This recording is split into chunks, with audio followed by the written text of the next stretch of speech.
की सर्वसम्मति का निर्णय लिया गया। सर्वप्रथम भगवान देव नारायण के प्रतिमा के सम्मुख अतिथियों समेत राष्ट्रीय अध्यक्ष दीपक पुरुषोत्तम पाटिल ने दीप प्रज्वलित कर बैठक का शुभारंभ किया, जिसमें राष्ट्रीय अध्यक्ष दीपक पुरुषोत्तम पाटिल ने संगठन की कार्य योजनाओं और गतिविधियों पर प्रकाश डालते हुए संगठन को मजबूत करने का आह्वान किया।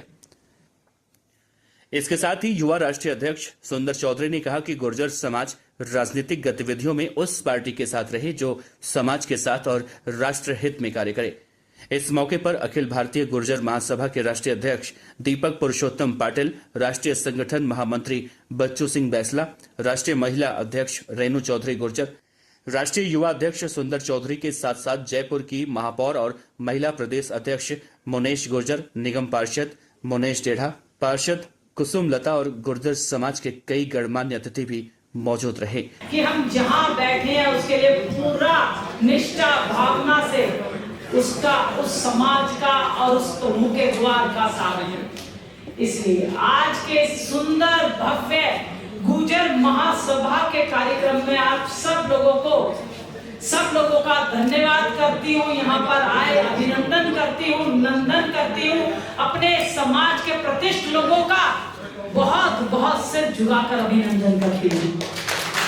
अखिल भारतीय गुर्जर महासभा का मैं युवा इकाई का राष्ट्रीय अध्यक्ष हूं और अखिल भारतीय गुर्जर महासभा सन 1908 से ये सभा है और समाज को एकत्रित करने के लिए, और ये सभा हमारे अपने हक और हकूक़ की लड़ाई लड़ती है। जो विषय आपने उठाया उस विषय पे मैं आपको बता दूं, ये हमारी महासभा के बैनर के नीचे हम समाज के अपने हक की लड़ाई लड़ते हैं। किसी भी सरकार से हमने लड़ाई लड़ने में हम पीछे नहीं हटे। और हमारे इस राष्ट्रीय अध्यक्ष के, हमारे राष्ट्रीय अध्यक्ष थे पूर्व के अंदर माननीय पुरुषोत्तम पाटिल जी, उन्होंने जम्मू कश्मीर और हिमाचल में गुर्जरों को जो एससी का जो दर्जा दिया गया हिमाचल के अंदर और जम्मू कश्मीर के अंदर श्रीनगर के अंदर जो गुर्जरों को एससी का दर्जा दिया था, उसकी लड़ाई इसी महासभा के बैनर के नीचे लड़ी थी और उनको इसका हक दिलाया गया था।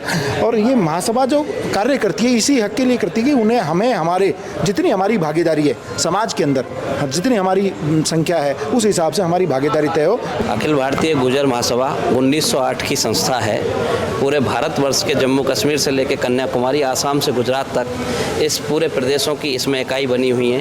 पूरा गुलदस्ता है ये पूरे भारत का, जहां हमारे हिंदुस्तान के हर राज्य का प्रदेश अध्यक्ष, वहां की महिला प्रदेश अध्यक्ष, वहां की युवा इकाई, पूरी टीम हमारी यहाँ पर सभी राज्यों के प्रतिनिधित्व के रूप में विराजमान है।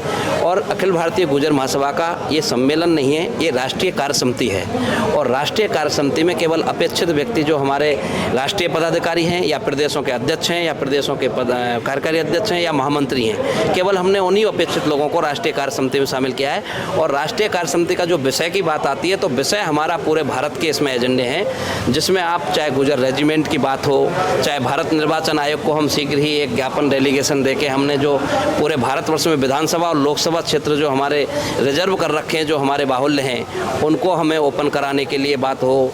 बहुत सारे बिंदु हमारे देश भर के विषय हैं, जो हमारे 14 बिंदु हैं, जिसकी प्रेस विज्ञप्ति की कॉपी आपको मिल गई होगी।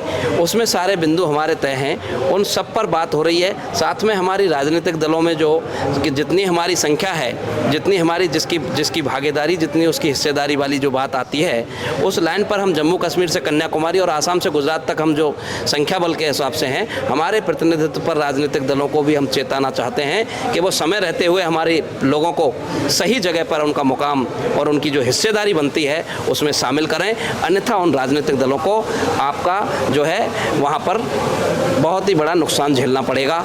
ऐसे बहुत सारे गंभीर विषय हैं पूरे देश भर के, जिनकी सूची में हमने बनाई हैं, वो पूरी राष्ट्रीय कार्य समिति हुई, क्योंकि पहला सत्र चल रहा है और दूसरा सत्र और तृतीय सत्र अभी हमारे आने वाले हैं। तो इसी कार्यक्रम के तहत हमने ये राष्ट्रीय कार्य समिति रखी है। इसमें पूरे राष्ट्रीय एजेंडों के विषय का और उसी राति पर जो राष्ट्रीय समिति के जो विषय बिंदु हैं उसके आधार पर पूरे देश में इन्हीं के, हमारी हर प्रदेश में उसको क्रियान्वित करने का धरातल पर आगे आज के अगले दिन से ही चालू हो जाएगा हर प्रदेश में क्रियान्वित। ये राष्ट्र